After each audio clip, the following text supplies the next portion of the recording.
huésped del alma. Ven, Espíritu Santo, como en Pentecostés. Mientras Apolo estaba en Corinto, Pablo atravesó las regiones altas y llegó a Éfeso, donde encontró a algunos discípulos. Les preguntó: ¿recibisteis Espíritu Santo cuando abrazasteis la fe? Ellos contestaron: pero si nosotros no hemos oído decir siquiera que haya Espíritu Santo. Él replicó: ¿pues qué bautismo habéis recibido?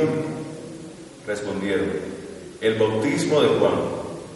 Pablo añadió: Juan bautizó con un bautismo de conversión, diciendo al pueblo que creyesen en el que había de venir después de él, o sea, en Jesús.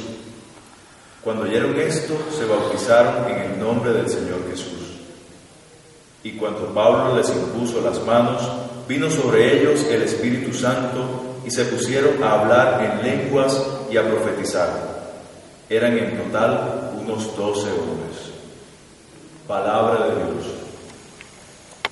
El capítulo 19 de los Hechos de los Apóstoles nos presenta en este día la visita de Pablo en Éfeso, una de las tantas ciudades del imperio que llegó a visitar, y particularmente narra el encuentro que tuvo Pablo con estos 12 hombres, como lo dice en el versículo 7, que no habían conocido la presencia del Espíritu Santo.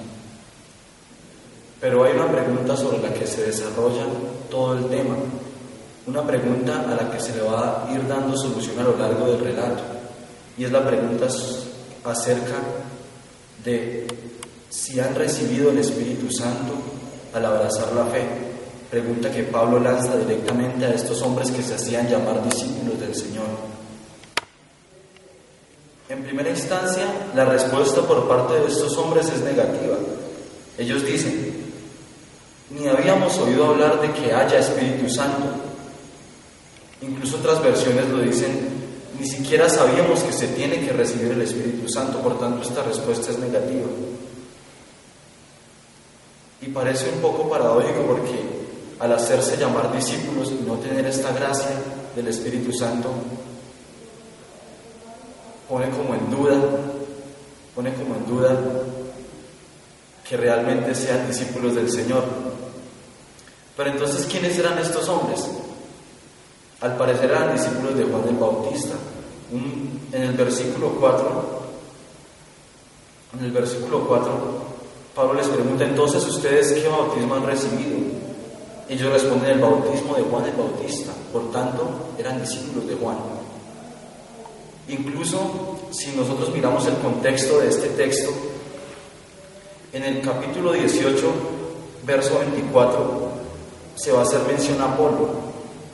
Y Apolo fue el primero en visitar la comunidad de Éfeso, antes de que Pablo llegara allí. Pero ¿qué pasaba con Apolo? Apolo era un judío originario de Alejandría, y dice la palabra que era practicante de la ley, conocía un poco de la doctrina de Jesús, pero tampoco había recibido el bautismo de Jesús. También dice la palabra, él también solamente conocía el bautismo de Juan. Por lo tanto, en este orden de ideas, si Apolo fue el primero en visitar la comunidad de Éfeso, estos discípulos tampoco habían conocido ese bautismo de Jesús, porque Apolo seguramente predicó también el bautismo de Juan, que era un bautismo de conversión. Y ciertamente estos discípulos sí conocían mucho de Jesús, habían oído hablar de él, pero les hacía falta esa parte importante y fundamental, que era recibir la presencia del Espíritu Santo.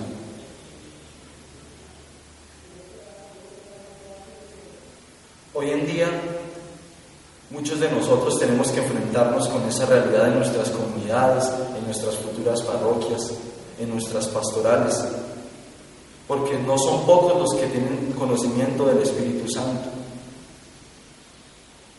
No muchos conocen el Espíritu Santo de Dios. Ya lo diría Santa Catalina de Siena en su tiempo cuando se lamentaba: el Espíritu Santo es el gran desconocido. Por lo tanto, precisamente ahí está nuestra misión. ¿Y cuál es esa misión? Comunicar esta gracia. Pero para comunicar esta gracia tenemos primero que llenarnos nosotros mismos de esta gracia. Tenemos primero nosotros que ser revestidos del poder del Espíritu Santo. ¿Qué pasó con Apolo? Apolo fue a estos discípulos, pero ellos no recibieron el bautismo de Jesús, el bautismo del Espíritu Santo. Mientras que cuando llegó Pablo, sí recibieron, como lo narra en el versículo 5, cuando les impone las manos, recibieron Pentecostés en su corazón. Precisamente esa es nuestra misión. Por lo tanto, primero, tenemos que ser revestidos de esta gracia especial de lo alto, tener ese Pentecostés personal en nuestras vidas, tener ese Pentecostés personal en nuestros corazones, y más nosotros como vocacionados, que vamos a comunicar esta gracia. Si nosotros no tenemos Espíritu Santo en nuestro corazón, ¿qué vamos a comunicar? Siempre que se lanza una pregunta en estas partes del Evangelio, de la palabra de Dios, me llama mucho la atención que estas preguntas nos involucran directamente a nosotros cuando uno de sus personajes las lanza. En este caso, Pablo le dice a los discípulos que sí, recibieron el Espíritu Santo. Por lo tanto, esta pregunta nos involucra directamente a nosotros, y es la pregunta que se nos lanza a nosotros. ¿Hemos recibido el Espíritu Santo al abrazar la fe? Seguramente que sí, porque si hemos optado por esta opción, es porque el Espíritu Santo de Dios ha llegado a nuestro corazón y hemos tenido esa experiencia de Pentecostés. Entonces, más bien la pregunta iría orientada: ¿cómo estamos nosotros reavivando esa gracia en nuestros corazones? ¿Cómo estamos viviendo todos los días ese Pentecostés? ¿Será que verdaderamente estamos todos los días clamando esa presencia del Espíritu de Dios? El Pentecostés es una experiencia que se debe renovar todos los días en nuestros corazones. Es una experiencia que debe estar patente en todos los momentos de nuestra vida. Por lo tanto, dejo este interrogante: ¿cómo nosotros estamos viviendo este Pentecostés diario? Tal vez a muchos nos pueda hacer falta. Tal vez a muchos de nosotros nos pueda hacer falta clamar esa gracia del Espíritu Santo. Hay un elemento importante que me llama la atención en este texto, y son algunos elementos que aparecen en este capítulo 19 y que aparecen en otros Pentecostés que se narran en los Hechos y en las cartas paulinas. Hablamos de 3 elementos que aparecen en todos los Pentecostés que se narran. Primero, hay un anuncio, un primer anuncio que nosotros conocemos como querigma. Fijémonos que Pablo no llega a estos discípulos y de una vez llega y pone las manos y ora por ellos y recibieron el Espíritu Santo. No, primero hay un adoctrinamiento, primero hay un anuncio por parte de Pablo. Seguramente cuando Pablo le preguntó a estos discípulos y le respondieron que no conocían el Espíritu Santo, Pablo lo primero que hizo fue empezar a adoctrinar y a enseñarles sobre el Espíritu Santo. Por lo tanto, el primer elemento que aparece en estos Pentecostés es el anuncio, el querigma.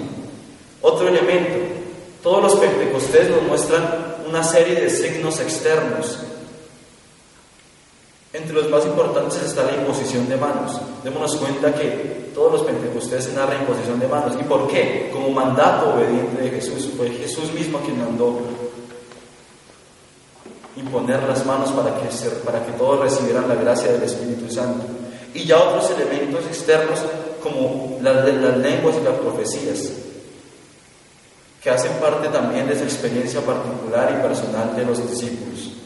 Y como tercer punto está precisamente esa experiencia y ese encuentro con el Señor. Todos los Pentecostés nos narran ese encuentro que tienen las personas con el Señor, y a partir de ese momento el camino de conversión que inician. En este caso los discípulos empiezan a profetizar y a hablar en lenguas, y si seguimos leyendo el texto, siguen acompañando a Pablo, porque Pablo dura un tiempo más allí en Éfeso, posteriormente para la fundación de la iglesia de Éfeso. Éfeso, entre las ciudades del imperio, era considerada como una de las más bellas y de las más grandes. Era un centro religioso con una población heterogénea. Y es precisamente allí donde Pablo funda aquí la iglesia de Éfeso. Por eso, hermanos, la invitación es a que